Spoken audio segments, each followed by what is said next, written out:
Hi friends, welcome to Chiku's Nest. ഞാൻ ഇന്ന് വന്നിരിക്കുന്നത് റെസിപ്പി വീഡിയോ ആയിട്ടാണ്. നല്ല ടേസ്റ്റി ആയിട്ടുള്ള ഒരു പൈനാപ്പിൾ പച്ചടിയാണ് ചെയ്യാൻ പോകുന്നത്. പിന്നെ വീഡിയോയിലേക്ക് പോകുന്നതിന് മുമ്പ് എൻ്റെ എല്ലാ ഫ്രണ്ട്സിനും എൻ്റെയും എൻ്റെ ഫാമിലിൻ്റെയും ഹാപ്പി വിഷു. അപ്പോൾ നമുക്കിനി വീഡിയോയിലേക്ക് പോകാം. പച്ചടിക്ക് വേണ്ടി ഞാനിവിടെ ഒരു മീഡിയം സൈസിലുള്ളൊരു പൈനാപ്പിളാണ് എടുത്തേക്കുന്നത്.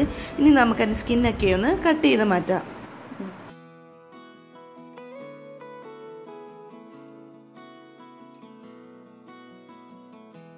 ഇതിപ്പോൾ ഞാൻ എൻ്റെ സ്കിന്നൊക്കെ മാറ്റി എടുത്തിട്ടുണ്ട്. ഇനി നമുക്കിതൊന്ന് കട്ട് ചെയ്യാം.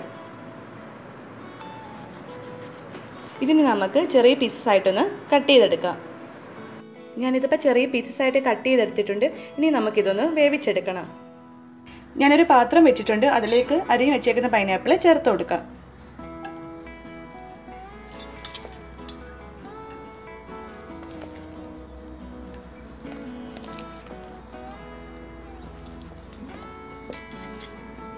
ഇനി ഇതിലേക്ക് 2 പച്ചമുളക് ചേർത്ത് കൊടുക്കാം. ഇനി ഇതിലേക്ക് ഒരു നുള്ള് മഞ്ഞൾപ്പൊടി ചേർത്ത് കൊടുക്കാം. ഒരുപാട് ചേർത്ത് കൊടുക്കരുത്, ഒരു നുള്ള് മാത്രം ചേർത്ത് കൊടുത്താൽ മതി. ഇനി ഇതിലേക്ക് കുറച്ച് ഉപ്പ് ചേർത്ത് കൊടുക്കാം.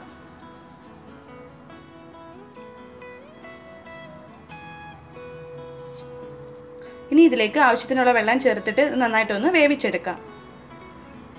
ഞാൻ 1/2 കപ്പ് വെള്ളമാണ് ചേർത്ത് കൊടുക്കുന്നത്. പിന്നെ പൈനാപ്പിളിൽ നിന്നും കുറച്ച് വെള്ളം ഇറങ്ങും. ഇനി ഇതൊന്ന് മിക്സ് ചെയ്ത് കൊടുക്കാം.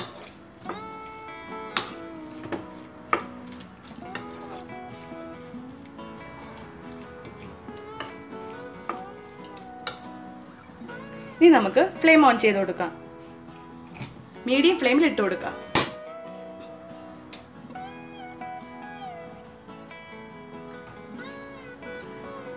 ഇനി ഇത് നല്ല സോഫ്റ്റ് ആയിട്ട് വരുന്നിടം വരെ നമുക്ക് വേവിച്ചെടുക്കാം.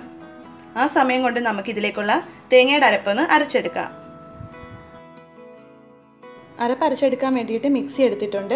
അതിലേക്ക് 1 കപ്പ് തേങ്ങ ചിരകിയത് ചേർത്ത് കൊടുക്കാം. ഇതിലേക്കിനി 1/2 ടീസ്പൂൺ ജീരകം ചേർക്കാം. ഇനി ആവശ്യത്തിനുള്ള വെള്ളം ചേർത്ത് ഇത് നന്നായിട്ടൊന്ന് അരച്ചെടുത്തിട്ട് വരാം.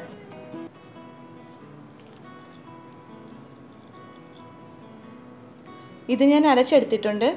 ഇനി ഇതിലേക്ക് ഒരു 1/4 ടീസ്പൂൺ കടുക് കൂടി ഒന്ന് ചേർത്ത് കൊടുക്കണം. ഇനി ഇതൊന്നും കൂടി ഒന്ന് അരച്ചെടുത്തിട്ട് വരാം. അരപ്പ് ഇവിടെ റെഡി ആയിട്ടുണ്ട്.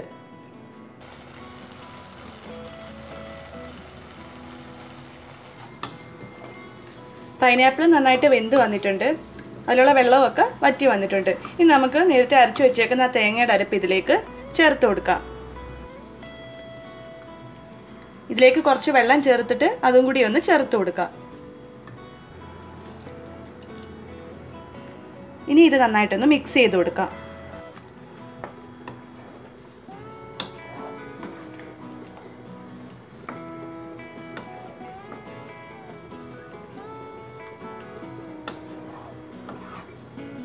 ഇനി ഇതിലേക്ക് 1 ടീസ്പൂൺ പഞ്ചസാര ചേർത്ത് കൊടുക്കാം. ഇതിപ്പോൾ ഓപ്ഷണലാണ്. ഇപ്പം എൻ്റെ കയ്യിലുള്ള പൈനാപ്പിൾ അത്യാവശ്യം നല്ല മധുരമുള്ളതായിരുന്നു. ഇപ്പം പൈനാപ്പിളിന് അത്ര മധുരം ഇല്ലെങ്കിൽ നമുക്ക് 1 ടേബിൾ സ്പൂൺ പഞ്ചസാര വരെ ചേർത്ത് കൊടുക്കാം. ഇനി ഇതൊന്നും കൂടി ഒന്ന് മിക്സ് ചെയ്ത് കൊടുക്കാം.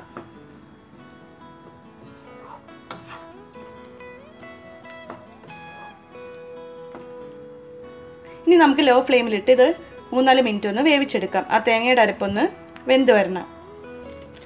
തേങ്ങയുടെ അരപ്പ് ഇവിടെ വെന്ത് വന്നിട്ടുണ്ട്. ഇനി നമുക്ക് ഫ്ലെയിം ഓഫ് ചെയ്യാം. ഫ്ലെയിം ഓഫ് ചെയ്തിട്ട് ഇത് ചെറുതായിട്ടൊന്ന് തണുത്ത് വരുമ്പോൾ നമുക്കിതിലേക്ക് തൈര് ചേർത്ത് കൊടുക്കാം. ഇത് ചൂട് ചെറുതായിട്ട് പോയിട്ടുണ്ട്. ഇനി ഇതിലേക്ക് തൈര് ചേർത്ത് കൊടുക്കാം. ഞാനിവിടെ 1 കപ്പ് തൈരാണ് ചേർത്ത് കൊടുക്കുന്നത്. പിന്നെ തൈര് ചേർത്ത് കൊടുക്കുന്നതിന് മുമ്പ് നന്നായിട്ടൊന്ന് ഉടച്ചെടുത്തിട്ട് വേണം ചേർത്ത് കൊടുക്കാൻ.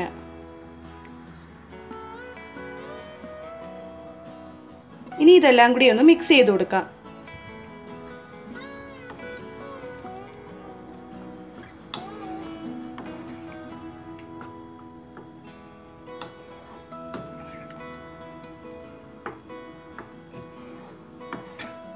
ഉപ്പ് കുറവാണെങ്കിൽ ഇപ്പം നോക്കിയിട്ട് ആവശ്യത്തിന് ചേർത്ത് കൊടുത്താൽ മതി. ഇതിലിപ്പോൾ കുറച്ച് ഉപ്പ് കുറവാണ്. ഞാൻ കുറച്ചും കൂടി ഒന്ന് ചേർത്ത് കൊടുക്കുന്നുണ്ട്.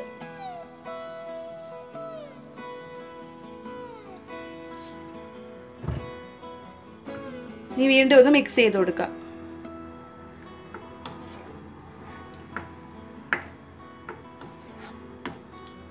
ഇനി നമുക്കിതിലേക്ക് കടുക് താളിച്ചിടാം. കടുക് താളിക്കാൻ വേണ്ടിയിട്ട് പാത്രം ചൂടാക്കാൻ വെച്ചിട്ടുണ്ട്. ചൂടായിട്ട് ഇതിലേക്ക് വെളിച്ചെണ്ണ ചേർത്ത് കൊടുക്കാം.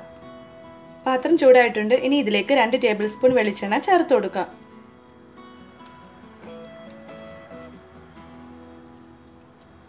ഇനി ഇതൊന്ന് ചൂടായി വരട്ടെ. എണ്ണ ചൂടായിട്ടുണ്ട്. ഇനി ഇതിലേക്ക് 1/2 ടീസ്പൂൺ കടുക് ചേർത്ത് കൊടുക്കാം. ഇനി ഇത് പൊട്ടി വരുമ്പോൾ ഇതിലേക്ക് കറിവേപ്പില ചേർത്ത് കൊടുക്കാം.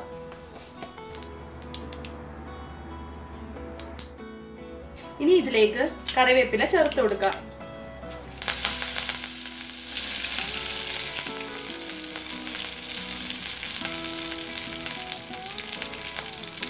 വറ്റൽമുളക് കൂടി ചേർത്ത് കൊടുക്കാം.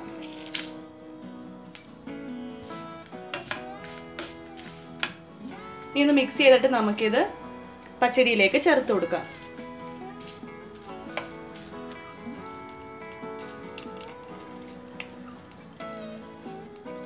ഇനി ഇതൊന്ന് മിക്സ് ചെയ്ത് കൊടുക്കാം.